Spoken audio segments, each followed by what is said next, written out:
Okay.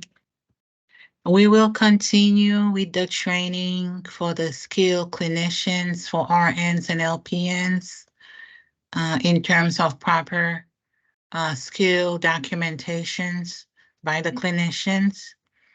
The focus of the presentation is on MARS, which are your medication administration records. When you give medications to your client, it has to be documented, because if you don't document it, it means it was not done. So if your client is on medication, you have to make sure that you are signing your MARs and that you generate a MAR for the client in order for you to sign your meds. And I'm also going to focus on physician orders.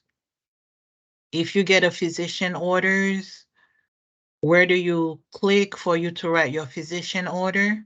Let's say this is your client, and you know that's the client's chart. You already know how to navigate the NETSMART and Devereaux. You already know how to navigate it. By the time we are doing this training, you already know how to navigate NetSmart and Devereaux. So you're navigating the chart. You're reviewing the care plan. You're reviewing your care plan for the client, and you are looking at the chart. You're reviewing the chart and the care plan. And you're also looking at your MARS. Okay, you can click on patient MAR. Let's say this patient was not on any medication. Now the doctor gives you a physician order to start the patient on a medication, and you have to write your medication. As you can see, when I click on MAR here, nothing is there on this MAR. So if you don't have nothing on here on this MAR, how will you be signing the medication that you are giving? If the client is not on any prescribed medication, it makes sense that you don't have anything to sign for, okay? It's not needed. If the client is on medication,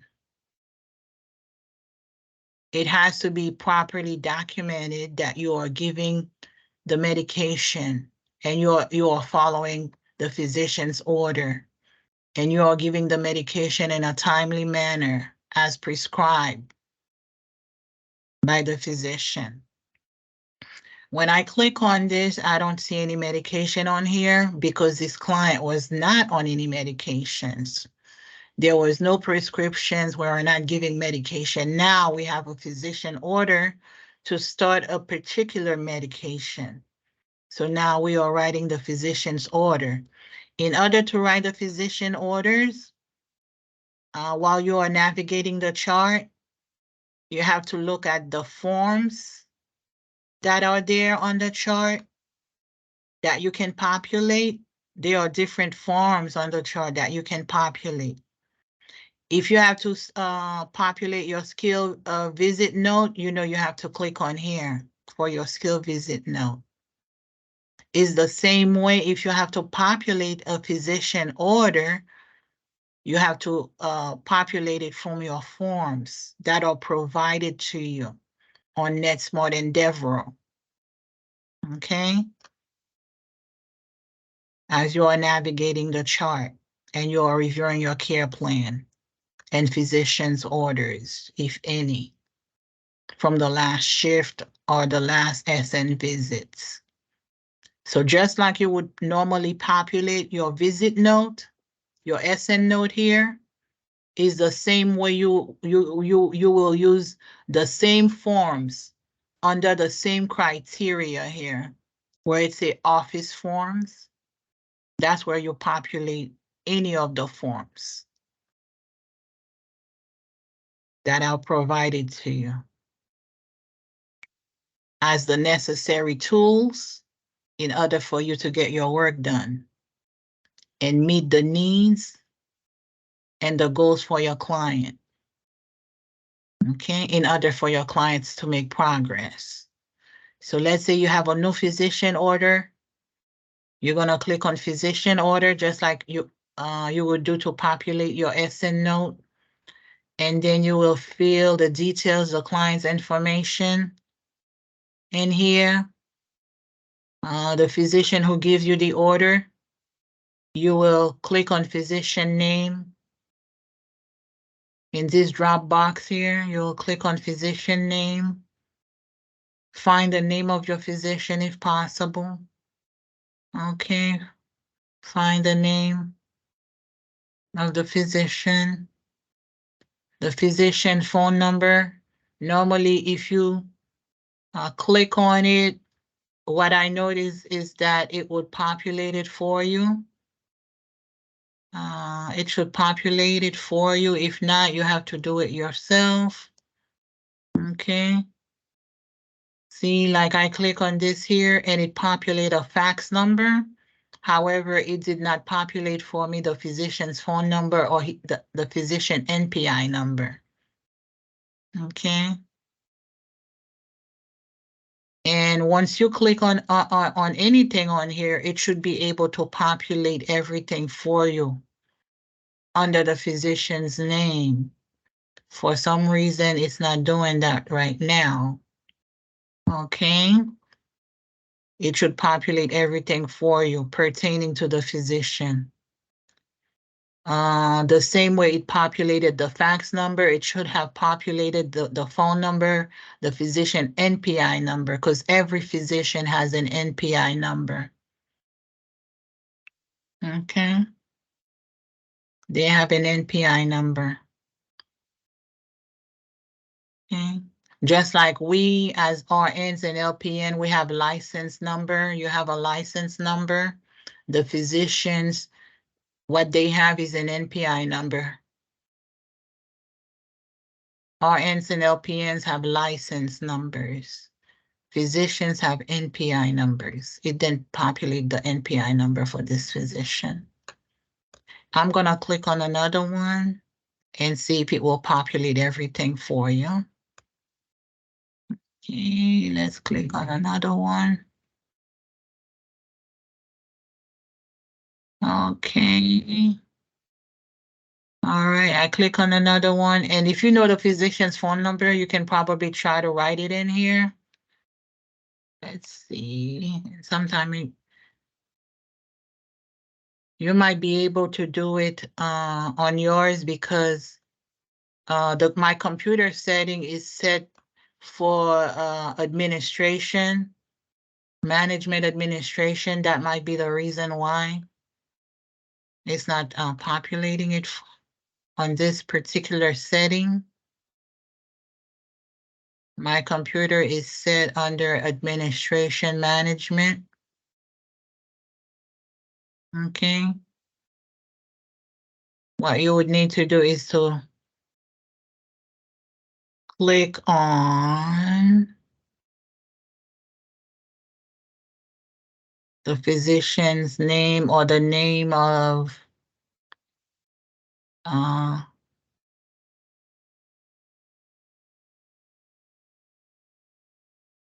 that particular clinic. Okay. Okay, let's click on this one. All right. So you get the idea. Once you write everything that is necessary in here, you have the physician's name, phone number, fax number, NPI number, the physician's address and things like that, location, things like that. Your communication with the physician, you can write nonverbal order obtained. You can write nonverbal. Over here, it will let me write nonverbal communication. And then you can write nonverbal order obtained. Nonverbal order obtained for no prescription or medication, for no medication, and you can write the medication's name, okay? And you can write the order or whichever order if it was a phone order, if it was a verbal order, normally you get a verbal order if the physician is there with you. If it's a telephone order, you know, it's a telephone order. Whichever one, you will click nonverbal here. If it's verbal, you can write whether it was verbal. And then you gotta write the date that you receive your order. And you gotta document the time that you receive your order. You gotta document the time that you receive your order. And if you, and it's over here, it says if it's a verbal order, you read it back and you verified it. Verbal order read back and verified, and then the day or the day that you received the order, you can click on that. If it was a verbal order, then you can click on this. If it was a non-verbal order, you'll click on that. You know?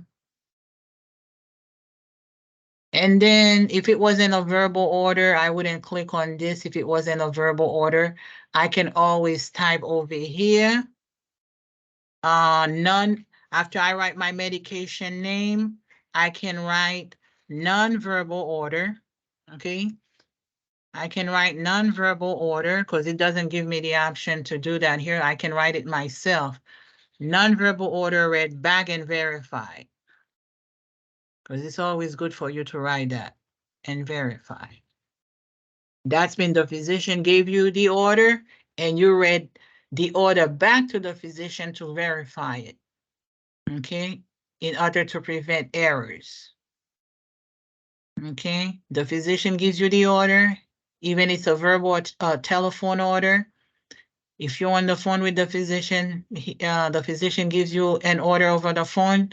After the physician gives you that particular order, you read it back to the physician to make sure there's no miscommunication.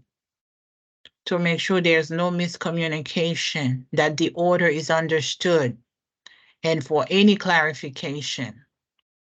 So it's always good to say that the order was read back and verified.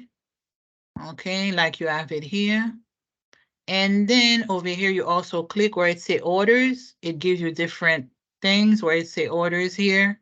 If it was a medication order, you're gonna click medication.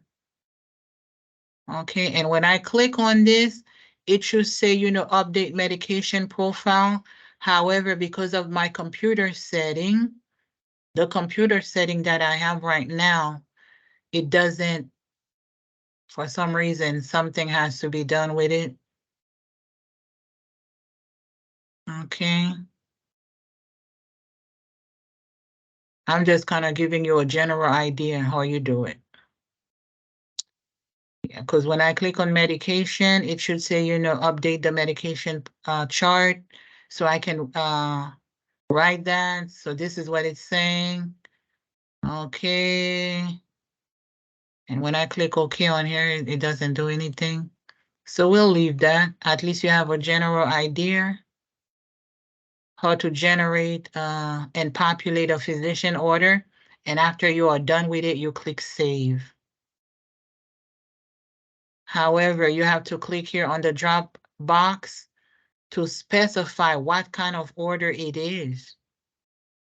What kind of order it is in this box here. Okay, physician orders. And then you click on medication. Okay, and then this other form populates here. You click on medication and then you save it. And then after you write your order, then you should have a MAR that you will be able to sign on, and then you sign on your MAR. The same way, if the client is on a ventilator and you have to generate a ventilator flow sheet for your client, the ventilator flow sheet can be found in the forms here. For some reason on the setting that I am using, I do not see a ventilator flow sheet on here.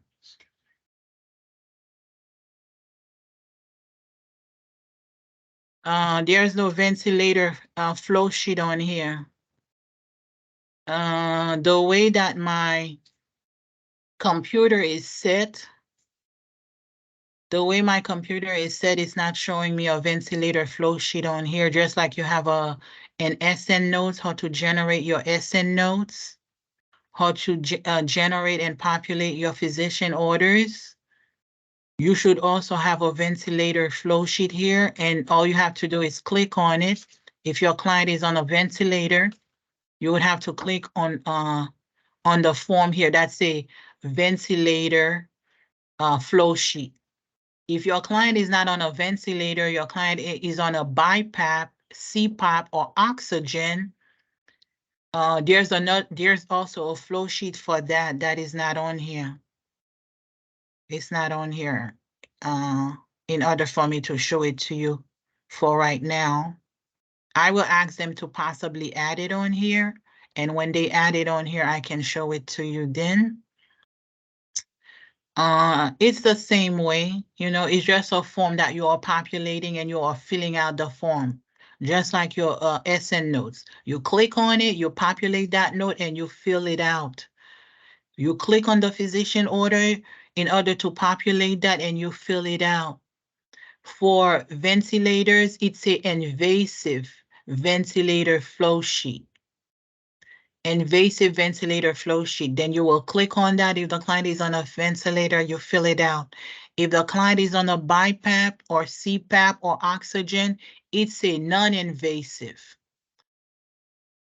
So the difference between the two, one say invasive ventilator flow sheet for ventilators, and for CPAP, BiPAP, and oxygen, it's a non-invasive flow sheet. So if your client is on oxygen, or if your client is on a CPAP or BiPAP, you also have to generate that form, just like you would do for your SN notes or for a physician order. And then you have to fill out that form for the oxygen, BiPAP, or CPAP, things like that. Okay, if it's continuous oxygen. Or you can use, if it's only oxygen, you can also use page 5 and page 6 on Devereaux to document that that would be enough.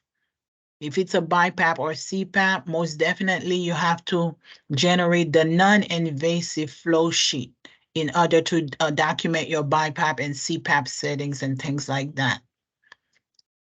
And if you have any questions, you can always send me a text and I would gladly answer your question.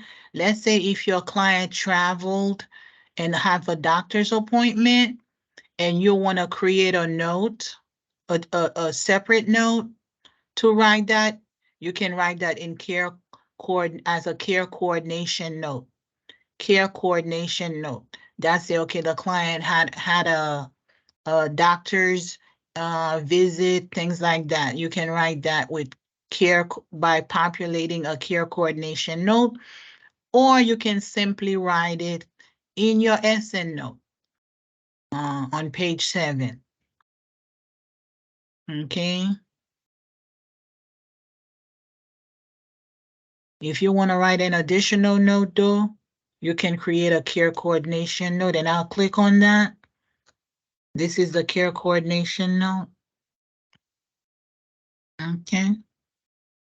And once you click on it, it has the different multi, all the team members that are on it. Okay, different teams that are on this. Coordination of care with who you spoke with. If the client had a doctor's appointment, you're gonna click physicians, things like that. Okay, RN and LPNs. Let's say if it's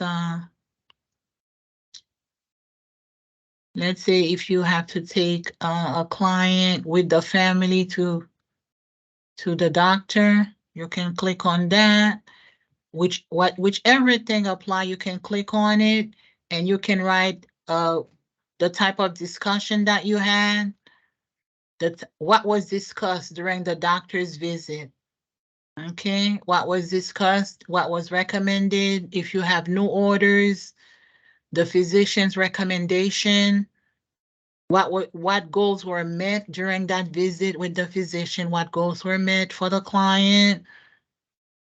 recommendation, things like that, resolutions, things like that, clinical progress, anybody who clicks on your chart and they can see this coordination of care note, and they will know that the patient traveled and had an appointment with the physician or had an appointment, and what was the outcome. What was the outcome and what goals were met? Did you have new orders or no new orders, and things like that. You can document that here as well. Okay.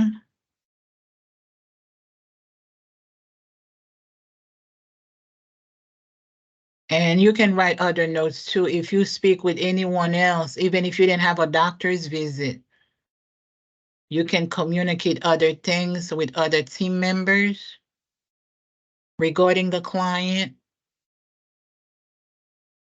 Okay. To show progress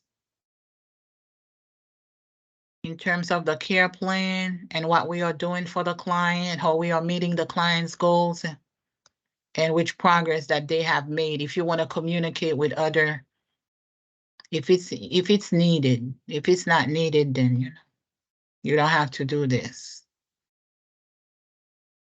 That's what they call a care coordination note.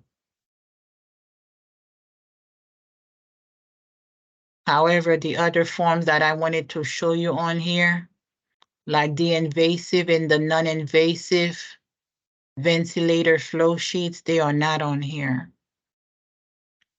They should be on your settings. They may not have them on here for me because my computer is set under administration management. Maybe that's why they are not on here. If you have any questions, you can send me a text and I will gladly answer your question to the best of my ability. And I thank you for your time.